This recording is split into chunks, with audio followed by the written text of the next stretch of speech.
Drama ini bercerita tentang kasus perundungan yang terjadi di sekolah hingga menyebabkan kematian. Seorang ketua kelas yang sebenarnya mengetahui ada perundungan di kelasnya memilih diam agar terhindar dari masalah.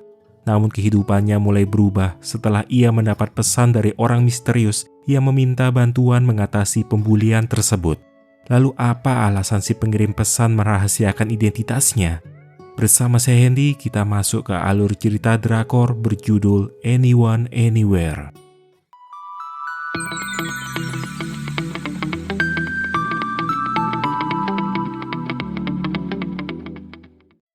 Cerita bermula di lapangan sekolah di mana ada seorang siswi bernama Minju diperintah untuk menjaga gawang. Ia hanya berdiam diri pasrah ketika 4 orang teman sekelasnya menendang bola ke arahnya. Sewaktu giliran siswi bernama Kang En menendang bola ke arah Minju, dia sepertinya sengaja menendang ke arah yang berlawanan agar tidak mengenai Minju. Dan kejadian itu diperhatikan oleh ketua kelas mereka bernama Eunho yang hanya melihat saja dari pinggir lapangan tanpa berbuat apa-apa. Sepertinya Eunho cuma ingin fokus menyelesaikan sekolahnya tanpa mau terlibat masalah, meski ia sadar itu merupakan penindasan. Saat Eunho menuju kelas, di dalam laci mejanya dia menemukan sebuah catatan kecil yang bertuliskan meminta dia membuka lokernya. Eunho lalu membuka loker dan menemukan ada sebuah tas merah yang berisi pakaian olahraga. Beberapa waktu kemudian ada pesan masuk ke ponsel Eunho yang mengisyaratkan agar Eunho mau membantunya membawa pakaian olahraga itu ke toilet yang berada di lantai 3 gedung tua. Hanya saja Eunho tidak tahu siapa si pengirim pesan tersebut. Awalnya Eunho enggan melakukannya, namun saat orang itu mengirimkan video yang memperlihatkan Minju sedang dibully, membuat Eunho terkejut. Kelompok geng itu diketuai oleh Hyeon. Mereka melakukan perundungan dengan menyiram Minju menggunakan air kotor bekas pel.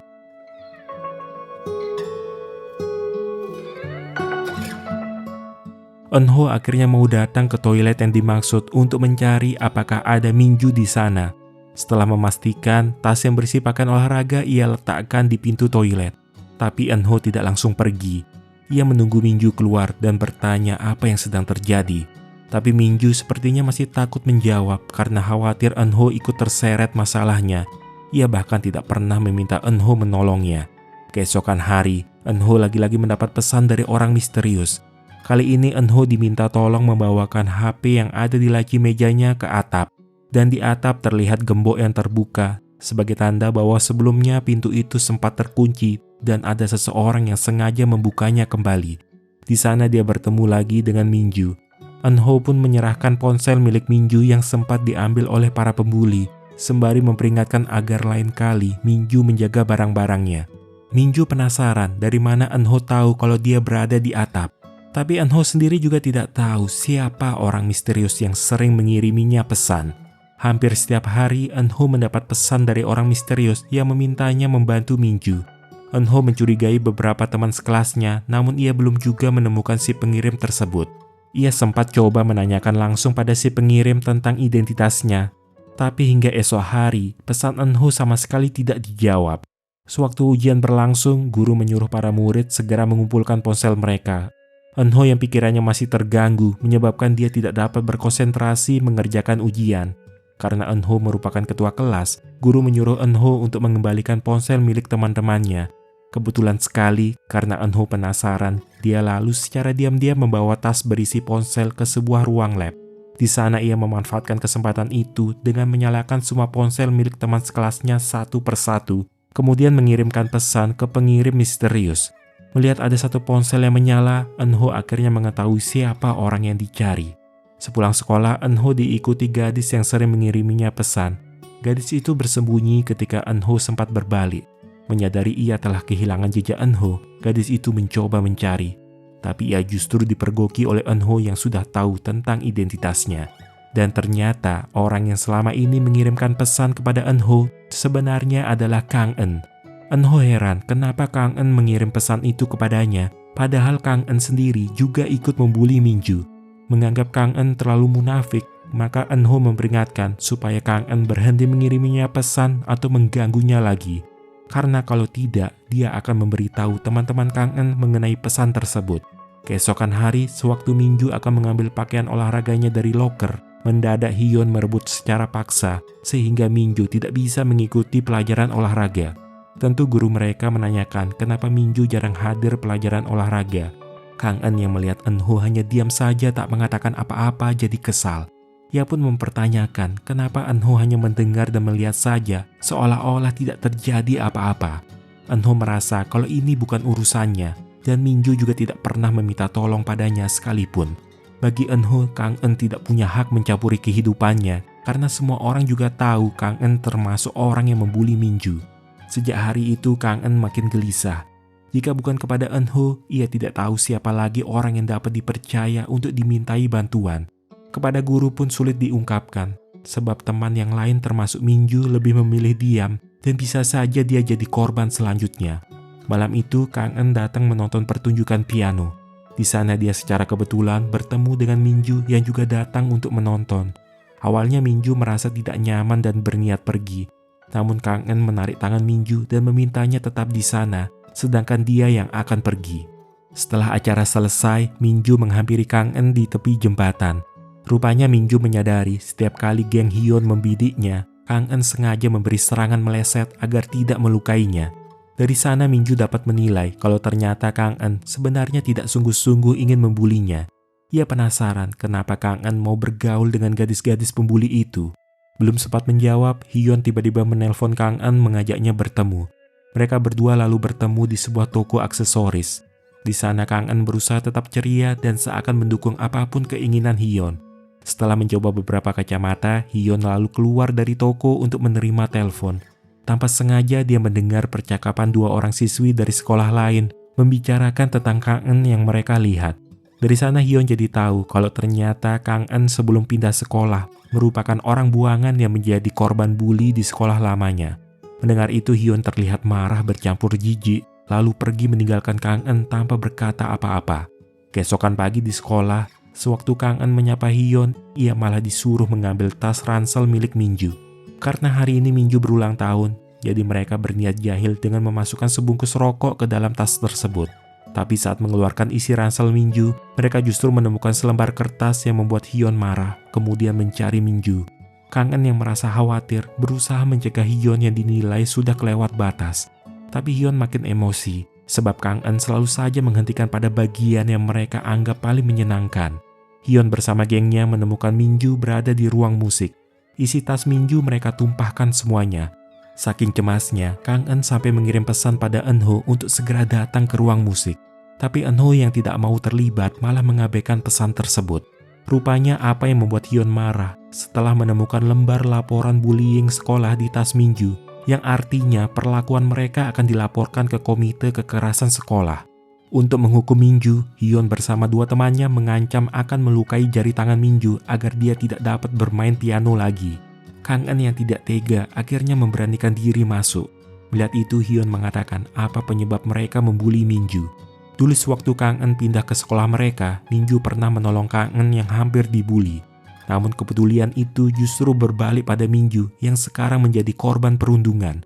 Hyun tak habis pikir, di antara teman-teman lain yang takut pada gengnya, kenapa justru Minju yang berani menempatkan dirinya pada posisi ini?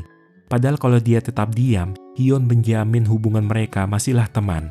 Dengan sengaja Hyun berniat menjepit tangan Minju sampai membuat gadis itu menangis ketakutan. Rupanya Hyun tidak sampai melukainya dan cuma ingin membuat Minju ketakutan. Sementara teman lainnya mengambil foto Minju yang sedang menangis. Hyun ingin Minju selalu takut padanya. Dan jika sampai dendam pada mereka, maka dipastikan Minju akan semakin menderita. Minju hanya bisa menangis, sementara Kang En yang melihat kejadian itu tidak berani berbuat apa-apa. Di luar, Hyun bilang kalau dia sudah tahu apa alasan Kang En pindah ke sekolah ini, yaitu karena dia menjadi orang buangan di sekolah sebelumnya. Selain itu, Hyun menegaskan kalau tidak ada Minju, maka Kang En yang akan menjadi sasaran mereka yang berikutnya. Setelah Hyun pergi, Kang En membantu Minju memasukkan barang-barang ke dalam tasnya. Ia berharap Minju mau tetap bertahan, karena sebentar lagi mereka akan segera lulus dari sekolah ini. Minju terlihat putus asa mendengarnya, sembari berkata kalau semua ini akan segera berakhir. Malam itu, Eun-ho yang sedang makan di sebuah toserba mendapat telepon dari nomor tak dikenal. Ia sebenarnya tahu kalau itu nomornya Minju, tapi ia memutuskan untuk tidak mengangkatnya. Karena teleponnya tidak dijawab, maka Minju mengirimkan pesan suara yang malah diabaikan oleh Eunho. Keesokan harinya saat Eunho menuju ke sekolah, terdengar suara sirine ambulans yang juga menuju ke sekolahnya. Ternyata tim forensik sedang memeriksa TKP setelah seorang siswi ditemukan dalam keadaan tak bernyawa lagi akibat terjun. Dari jam tangan yang dikenakan mayat itu, Eunho mengenalinya dan tak menyangka bahwa itu merupakan jasad Minju, teman sekelasnya. Eunho kemudian diinterogasi oleh polisi tentang Minju. Eunho bilang dia tidak tahu apa-apa karena memang tidak begitu dekat dengan Minju. Tetapi menurut penyelidikan polisi, Eunho merupakan orang terakhir yang ditelepon Minju di malam kejadian.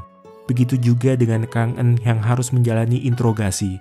Satu-satunya yang ia ingat bahwa Minju terlihat putus asa pada pertemuan terakhir mereka. Di luar kantor polisi, seorang reporter yang meliput kasus kematian ini sedang menanyai Eunho. Reporter itu langsung mendekati Kang Eun dan memberikan kartu namanya jika suatu saat Kang Eun mau bercerita atau tahu sesuatu tentang penyebab kematian Minju. Eunho yang merasa cemas berinisiatif mengikuti Kang Eun pulang. Saat melihat Kang Eun berdiri di tepi jembatan, Eunho jadi teringat pada mendiang Minju yang pernah ia temui di atap sekolah. Mengira Kang Eun akan melakukan tindakan nekat, maka Eunho berusaha mencegahnya. Rupanya Kang Eun tidak punya niatan buruk. Dari sayatan di pergelangan tangan Kang Eun, menandakan bahwa gadis itu sebenarnya juga putus asa dengan hidupnya. Kang Eun merasa sangat bersalah karena seandainya ia tidak diam saja, maka hal ini mungkin tidak sampai terjadi. Buatnya Minju tidak pantas menerima perlakuan kejam, bahkan sampai harus mengorbankan hidupnya sendiri. Perkataan Kang Eun membuat Eunho turut merasa bersalah. Apalagi setelah ia tahu bahwa Minju tewas tepat di malam hari ulang tahunnya. Ia sebenarnya punya banyak kesempatan menolong Minju, namun selalu ragu bertindak seakan ia telah kehilangan hati nuraninya. Penyesalan terbesar Eunho adalah sewaktu ia mengabaikan telepon dan pesan suara yang dikirimkan Minju. Hingga saat itu, ia sama sekali belum sanggup mendengar pesan suara itu dan mengira Minju ingin meminta pertolongan. Eunho teringat hari terakhir sebelum kejadian, di mana ia menghampiri Minju untuk memberitahu jadwal dan kelas mereka berubah. Meski Eunho selalu bersikap cuek, tapi pada Minju ia cukup perhatian. Minju yang sering dibantu Eunho merasa kalau dia dapat mempercayai ketua kelasnya itu. Oleh sebab itu, ia secara diam-diam menyimpan nomor HP Eunho yang ia dapatkan dari kontak darurat di ruang guru. Berada di dekat Eunho sedikitnya telah membuat Minju melupakan masalahnya dan secara tak sadar bisa tersenyum kembali. Eunho sempat berpikir kalau saja di malam kejadian ia tidak mengabaikan telepon dan pesan suara yang dikirimkan Minju, mungkin ia masih punya kesempatan untuk menyelamatkan hidup gadis itu.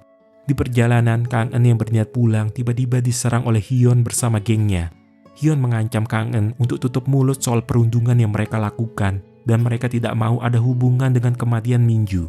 Tapi Kang Eun sudah tidak ingin tinggal diam dan menyebut akan melaporkan perbuatan mereka semua.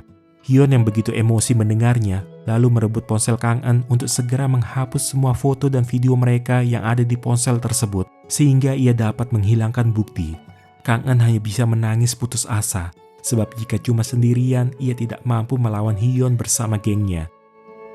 Keesokan hari di sekolah, Eunho sempat melihat ada bekas luka cekikan pada leher Kang Eun.